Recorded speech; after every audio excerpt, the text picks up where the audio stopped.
there, Simon from simonwoods.com here, and today I've got some wines from a rather prestigious address. It's a range called Clarendelle, which for me is a really not very nice name. It either conjures up images of Hirondelle or there was a great Victoria Wood sketch where she was in one of those makeup demonstrators on the ground floor going, "Welcome to the world of Sacherel." Well, it reminds me of that. But the reason it's called Clarendelle is because it comes from the Clarence Dillon family, owners of two of Bordeaux's best known chateaux, Châteaux Haut-Brion and Château La Mission Haut-Brion. This is their I suppose their branded wine range, in the way that you've got Mouton Rothschild, you've also got Mouton Cadet. I suppose it's their entry into the world of that. Must say they're not cheap.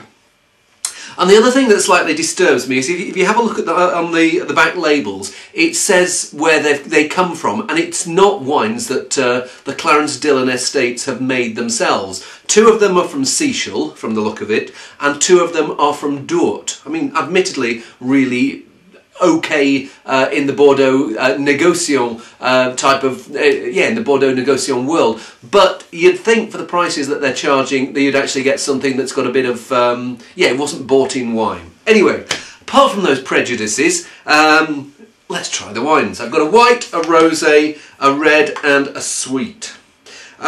Another thing that's interesting for me about them is the vintages seem, I don't know, one or two vintages beyond what I would be expecting. So I don't know whether someone's got a bit of old wine that they need to get rid of. Anyway, whoops, this is the white. Let's give it a whirl. It says on the back, Sauvignon and Semillon plus about 10% Muscadel. Well, it smells quite old-fashioned. What I mean is that that Sauvignon character, it really isn't coming through. There doesn't seem to be too much zip and life here. It feels sort of like if it's going to be heavy and a bit waxy and nutty. Let's give it a taste.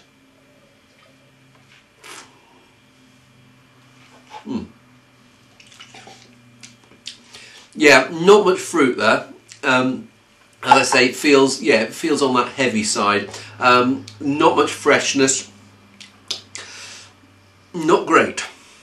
Okay, in a sort of rather stolid, rice puddingy type of way, but yeah, there's not much. There's like edge of lemon curd, a bit of beeswax, but that's not what I expect of white Bordeaux.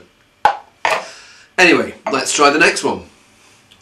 Particularly as the whites from the major estates in the Dillon family portfolio are so good. Anyway, this is the rosé. They're all labelled basically Bordeaux Rouge or Bordeaux. I mean, the last one, interestingly, isn't from Bordeaux, but we'll get onto that in a moment. So this is the rosé. Again, it doesn't smell as fresh as I want. This is 2007, I think. 2007. I'd almost be wanting them to be rushing the 2009 on the shelf now, and certainly I'd expect some 2008. But it feels like there's quite ripe blackcurrant and plum flavours that are just losing their grip and grasp, and it's gone into a slightly seedy middle age.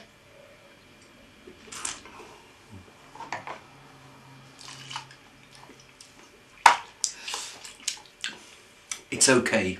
It's not great. Again, it's okay, and I can't remember exact prices, but they're not. They're over. I think that's over £10, and not good value at that. Let's try the red, and again, 2004 vintage. You'd think they'd be on something a bit younger. And it's showing its age. It's showing a bit of plummy oxidation. It feels like it's definitely on the way out.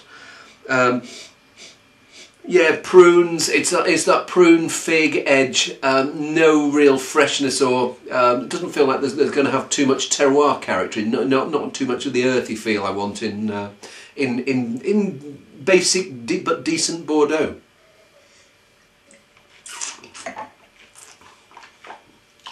No, there's a bit of that earthiness there, but the fruit's on the way out, and there's nothing really there in its place.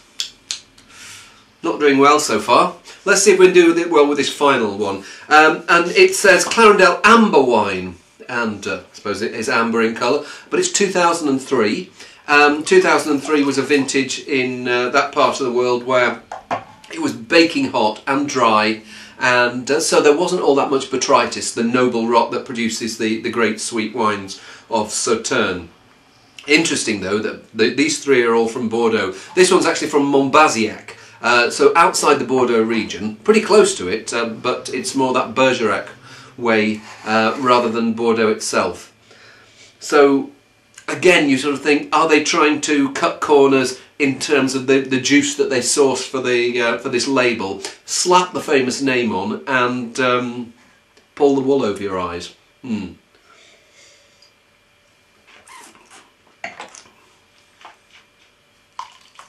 It's okay, that one. It's by far and away my favourite of the four. What I miss about it, because there was not much botrytis in 2003, it hasn't got that nut kernel, the apricot edge. It hasn't got too much of that dried fruit character that you get in really good botrytis wines. What it does have is something that's almost, it almost reminds me a bit of Tokai. It's got this slightly burnt sugar, orange marmalade edge.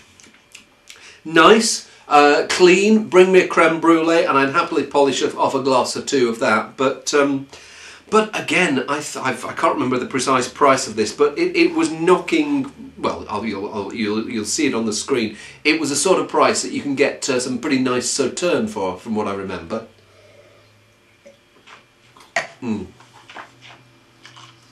So, yeah, for me, overall, a bit of an overpriced, over-old disappointment from a